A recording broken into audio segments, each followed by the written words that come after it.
সুপ্রিয় শিক্ষার্থী, আসসালামু আলাইকুম। আরিফস একাডেমির পক্ষ থেকে তোমাদেরকে জানাই শুভেচ্ছা। আশা করি তোমরা ভালো আছো এবং সুস্থ আছো। আজকে আমি তোমাদের গণিত বইয়ের পৃষ্ঠা নম্বর ২৭, ঠিক আছে? এই ২৭ পৃষ্ঠায় ৪টি অঙ্ক আছে, ঠিক আছে? লিখিত অঙ্ক, সেগুলো সমাধান করে দেব, ঠিক আছে?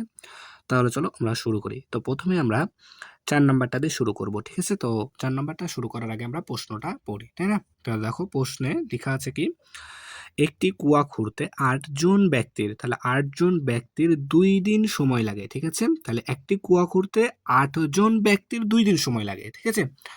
তাহলে ২ জন ব্যক্তির কুয়া খুঁড়তে কতদিন সময় লাগবে? ঠিক আছে? তাহলে ২ জন ব্যক্তি, তাহলে ৮ জন ব্যক্তি যদি একটি কুয়া খুঁড়ে ২ দিনে, তাহলে ২ জন ব্যক্তি ওই কুয়া খুঁড়তে কতদিন সময় নিবে সেটাই আমাদেরকে বের করতে হবে, ঠিক আছে? তাহলে প্রথমে দেখো, তাহলে আমাদের কি বলেছে, দিন বের করতে হবে, তাই না? তাহলে দিনটা আমাদের ডান দিকে যাবে, তাই না? তাহলে সমাধান দেখো ঐকিক ঐকিক নিয়মে করতে হবে আমাদেরকে, ঠিক আছে? খুব সহজে আমরা কিন্তু করতে পারবো।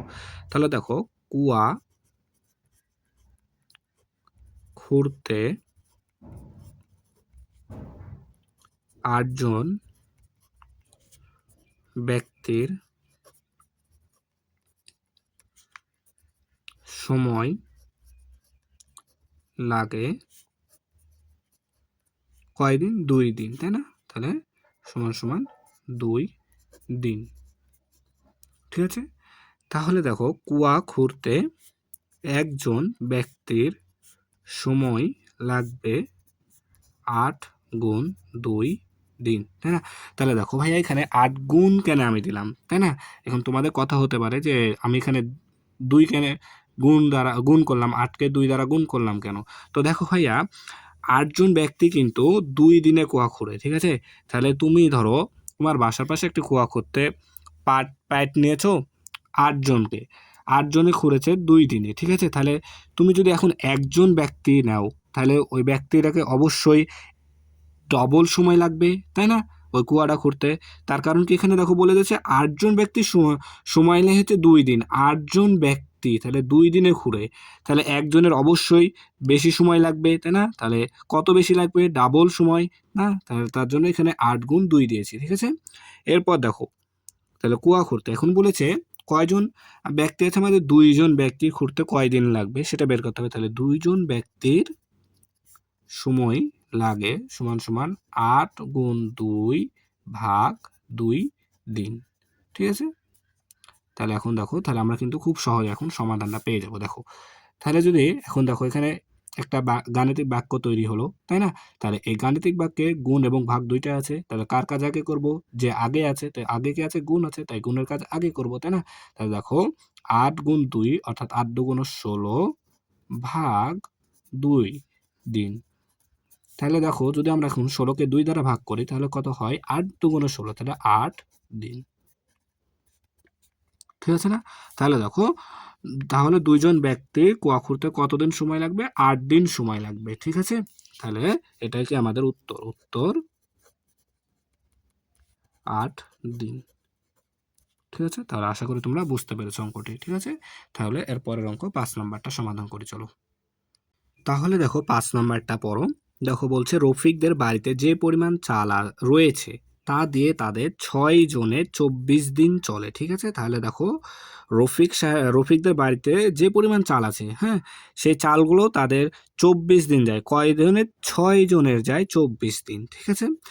যদি তাদের পরিবারের সদস্য সংখ্যা ৩ জন হয়, তাহলে ওই পরিমাণ চাল দিয়ে তাদের কতদিন চলবে, ঠিক আছে? তাহলে এর আগের অঙ্কটার মতনই সেম অঙ্ক এটাও, ঠিক আছে? তাহলে ৬ জনের চলে, তাহলে দেখো সমাধান, তাহলে ৬ জনের চাল চলে ২৪ দিন, তাই না? তাহলে এখানে ৬ জনের চাল কিন্তু ২৪ দিন যায়, তাই না? তাহলে একজনের চাল চলে ২৪ গুণ ৬ দিন। দেখো ভাই, এখানেও গুণ দিলাম কিসের জন্য? দেখো, ৬ জন মিলে ঠিক আছে, 6 জন যে পরিমাণ চাল আছে সেই চাল 6 জন মিলে যদি খায় তারা, তাহলে তাদের 24 দিন যায়। তাহলে যদি একজনও খায় তাহলে অবশ্যই আরো বেশি দিন যাবে, তাই না? যদি 6 জন মিলে 1 কেজি চাল খেতে পারে, তাহলে একজন তোমার হচ্ছে একদিনে যদি চাল তোমার 1 কেজি চাল যদি 6 জন মিলে খায় একদিনে, তাহলে অবশ্যই একজন কিন্তু আরো বেশি দিন প্রয়োজন হবে তার, তাই না? তাহলে তাহলে তার জন্য এখানে আমরা 24 গুণ 6 দিয়েছি, ঠিক আছে? তাহলে একজনের চাল চলে 24 গুণ 6 দিন, তাই না? এখন বলেছে আমাদের কয় জনের চাল, 3 জনের চাল, তাহলে 3 জনের কত দিন যাবে, তাহলে অতএব 3 জনের চাল চলে সমান সমান 24 গুণ 6 ভাগ 3 দিন, তাই না? তাহলে দেখো যদি আমরা 24কে 6 দ্বারা গুণ করি তাহলে কত হয় দেখো, 4 6 24 4 হাতে থাকে 2, 6 দুগুণ 12 আর 2 এ 14, ঠিক আছে? 144 ভাগ 3 দিন, ঠিক আছে? তাহলে দেখো এখন যদি আমরা 144কে 3 দ্বারা ভাগ করি তাহলে কত হয় দেখো, 144 3 দ্বারা ভাগ, ঠিক আছে? তাহলে দেখো এখানে যায় না, তাহলে 2 সংখ্যা নিতে হবে। তাহলে যদি আমরা 14কে যদি 3 দ্বারা ভাগ করি তাহলে 3 4 এ 12, ঠিক আছে? 3 4 এ 12, তাই না? তাহলে 3 4 এ 12, তারপরে 4 থেকে 2 যদি বাদ দাও দেখো, 4 থেকে 2 বাদ দাও তাহলে 2, আর 1 থেকে 1 বাদ দিলে 0, বাম শূন্যের দাম নাই, তাহলে এই 4টা এখানে নেমে যাবে। তাহলে 3 আসতে 24, তাহলে 48 দিন। তাহলে 3 জনের যাবে কয়দিন, 48 দিন, ঠিক আছে? তাহলে উত্তর 48 দিন, ঠিক আছে? তাহলে আশা করি তোমরা বুঝতে পেরেছো, ঠিক আছে? তাহলে খুব সহজে কিন্তু সমাধান করে ফেলতে পারছি, তাই না? এরপরে আমরা আরো 2টি অঙ্ক আছে সেগুলো সমাধান করব, ঠিক আছে? তাহলে দেখো এবার 2 নাম্বারটা। তো বলছে রিয়া দোকান থেকে 24টি পেন্সিল 288 টাকায় ক্রয় করলো, ঠিক আছে? তাহলে 36টি পেন্সিল কিনলে তার কত টাকা লাগতো, ঠিক আছে? তাহলে দেখো 24টি পেন্সিলের দাম দেওয়া আছে এখানে 288 টাকা, ঠিক আছে? তাহলে 36টি পেন্সিলের দাম কত হবে সেটা বের করতে হবে, ঠিক আছে? তো এই ধরনের অঙ্ক কিন্তু আমরা 26 পৃষ্ঠায় শিখেছিলাম, তাই না? তো দেখো তাও আমি এখানে সমাধান করব, ঠিক আছে? তো মনোযোগ দাও, দেখো সমাধান, ঠিক আছে? তো দেখো তাহলে 24টি পেন্সিলের দাম কত, 288 টাকা। তাহলে এখানে আমরা লিখবো 24টি পেন্সিলের দাম 288 টাকা, তাই না? তাহলে একটি পেন্সিলের দাম কত হবে, 24টির দাম যদি 288 হয় তাহলে একটি পেন্সিলের দাম অবশ্যই কম হবে, তাই না? তাহলে একটি পেন্সিলের দাম সমান সমান, তাহলে কম হলে কি করব আমরা, 288কে তাহলে ভাগ করতে হয়, তাই না? তাহলে 24 টাকা। এখন বলেছে 36টি পেন্সিলের দাম কত, তাহলে অতএব 36টি পেন্সিলের দাম সমান সমান, তাহলে 288 ভাগ 24। তাহলে দেখো এখান এতদূর পর্যন্ত আমরা কিন্তু একটি পেন্সিলের দাম পেয়েছিলাম, তাই না? তাহলে এখন আমাদেরকে বলেছে 36টি, তাহলে একটির দাম যদি কম হয় তাহলে 36টির দাম অবশ্যই বেশি হবে, তাই এখানে গুণ 36 টাকা, ঠিক আছে? দেখো তাহলে এখন আমাদেরকে প্রথমে 288কে 24 দ্বারা ভাগ করতে হবে, তাই না? তাহলে চলো ভাগ করি, দেখো তাহলে 288কে যদি আমরা 24কে ভাগ করে দেখো, তাহলে একবার যায় 24 24, ঠিক আছে? তাহলে 8 থেকে 4 বাদ দিলে 4, ঠিক আছে? 2 থেকে 2 বাদ দিলে 0, বামে শূন্যের দাম নেই, ঠিক আছে না? তাহলে এবার এই 8টা আমাদেরকে নামাই দিতে হবে। তাহলে দেখো 24 দুগুণ 48, ঠিক আছে? 24 দুগুণ 48, তাহলে 12।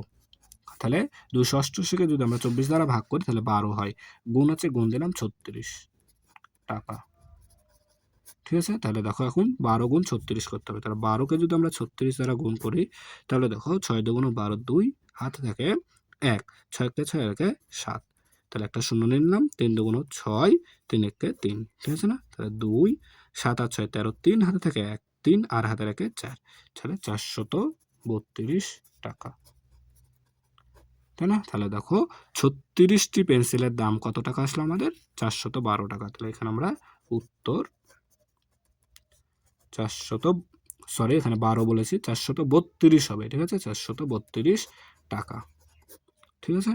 তাহলে এটাই কি আমাদের উত্তর, তাই না? তাহলে আশা করি তোমরা এটাও বুঝতে পারলা, ঠিক আছে? এই ধরনের অঙ্ক কিন্তু আমরা ২৬ পৃষ্ঠায় করেছিলাম, তাই না? তাহলে আরো একটি অঙ্ক আছে, সেটা এখন আমরা সমাধান করব, ঠিক আছে? তাহলে এবার দেখো ৬ নাম্বারটা। তো ৬ নাম্বার বলছে ২,০০০ টাকা বিনিয়োগে মুনাফা হয় ২০০ টাকা। ঠিক আছে? তাহলে ২,০০০ টাকা যদি তুমি বিনিয়োগ করো তাহলে তুমি মুনাফা অর্থাৎ লাভ পাবা ২০০ টাকা। ঠিক আছে?